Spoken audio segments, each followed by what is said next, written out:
ভারতের communist party অর্থাৎ CPIM এর পক্ষ থেকে আজ রানী রাসমণি রোডে একটি মহাসমাবেশের আয়োজন করা হয়। একটি মিছিল শিয়ালদা দিয়ে রানী রাসমণি রোডে মহাসমাবেশে এসে একত্রিত হয়।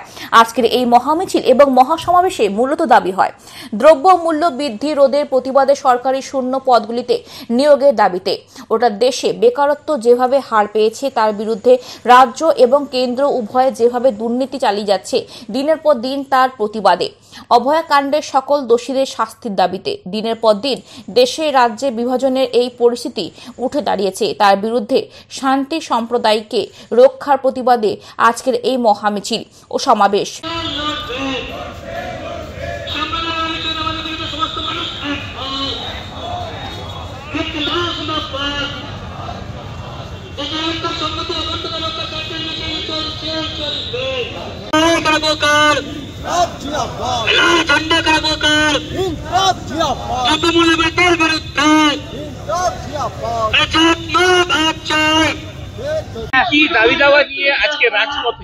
বর্তমান পরিস্থিতি যেটা চলছে, সমস্ত অন্যায়জনক প্রতিবাদ যেগুলো চলছে, নিত্য প্রয়োজনীয় দ্রব্য, তাছাড়া চারিদিকে যেটা চলছে আরজি করের দাবি, সমস্ত কিছু নিয়ে আজকে আমরা নেমেছি মাঠে।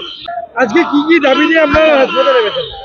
আমাদের পার্টির শতবর্ষে পদার্পণ করেছে 26-এ, আমাদের শতবর্ষ পদার্পণ করেছে, সেই উপলক্ষে আমরা সমাবেশ করেছি। মূল দাবি হচ্ছে বিজেপির বিরুদ্ধে, তৃণমূলের বিরুদ্ধে যেভাবে দেশটাকে বিজেপি যেভাবে দেশটাকে সাম্প্রদায়িক ইস্যুতে ভেদ করার চেষ্টা করছে।